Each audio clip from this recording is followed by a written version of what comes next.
J'ai un message pour toi. Toi qui passes par là, si tu ressens effectivement une connexion entre nous deux et le fait que cette vidéo peut t'apporter quelque chose, tu es au bon endroit. Je vais te parler d'une situation je pense qu'une majorité de personnes ont connue finalement.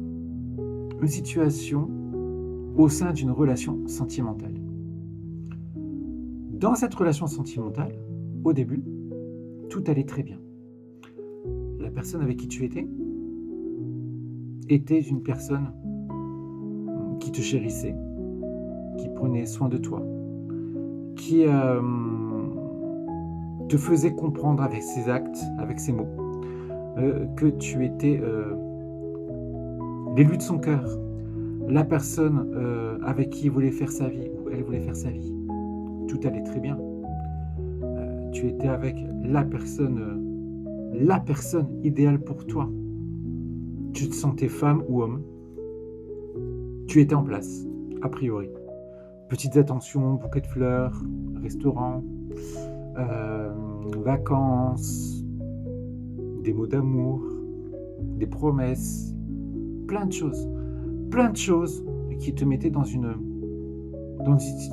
situation quelque part où tu étais correct, tu étais en place et tu étais, selon toi, sur ton chemin, dans ta vie. Au fur et à mesure du temps, la personne avec qui tu étais a commencé à émettre des doutes sur tes fréquentations, par des suppositions. Évidemment, par des suppositions. Jamais en te le disant ouvertement. Et alors, certains collègues ou certaines collègues de ton travail n'étaient peut-être pas forcément bien pour toi, avaient une mauvaise influence pour toi. Certains membres de ta famille également jouaient ce rôle-là. Et ça, petit à petit. En fait, petit à petit, les personnes de ton cercle relationnel n'étaient pas bonnes pour toi. N'avaient pas compris qui tu étais, n'étaient pas bonnes. Tes fréquentations n'étaient pas bonnes pour votre relation à tous les deux. Donc, petit à petit,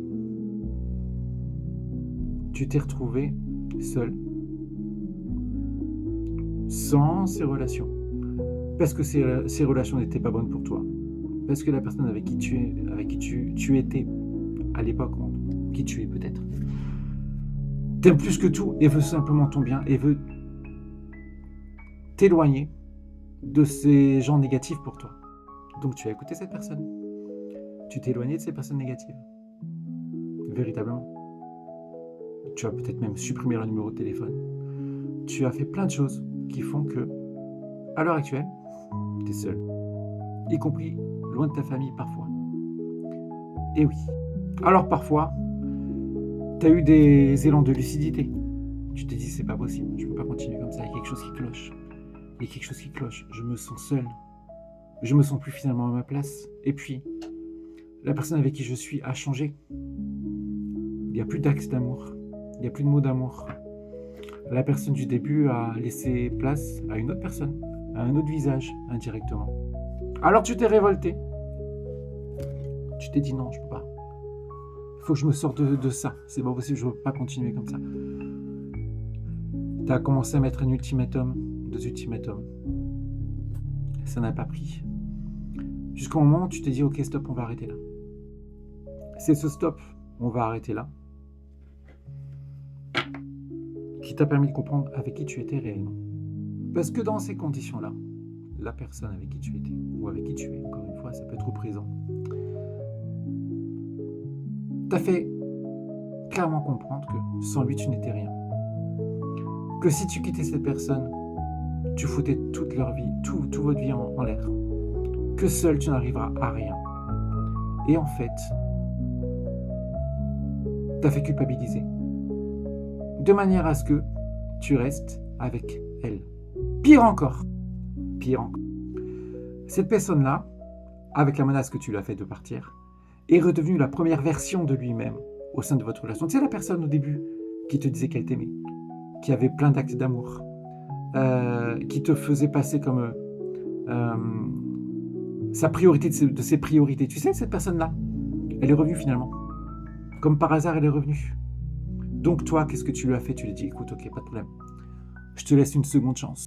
Le lendemain de la seconde chance, ou le surlendemain, la personne a pris son deuxième visage et a commencé le même traitement.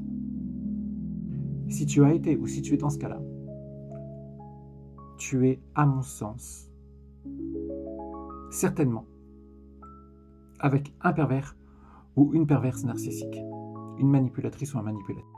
Fais bien attention à toi. Fais bien attention à toi. Dans une vie de couple, tu dois avoir ta place. Et si la personne t'aime, elle t'aime pour ce que tu es au plus profond de toi, au plus profond de ton âme, au plus profond de tes énergies. N'hésite pas à me contacter en privé si tu souhaites en discuter. Je me ferai un plaisir d'échanger avec toi et en tout cas de t'aider.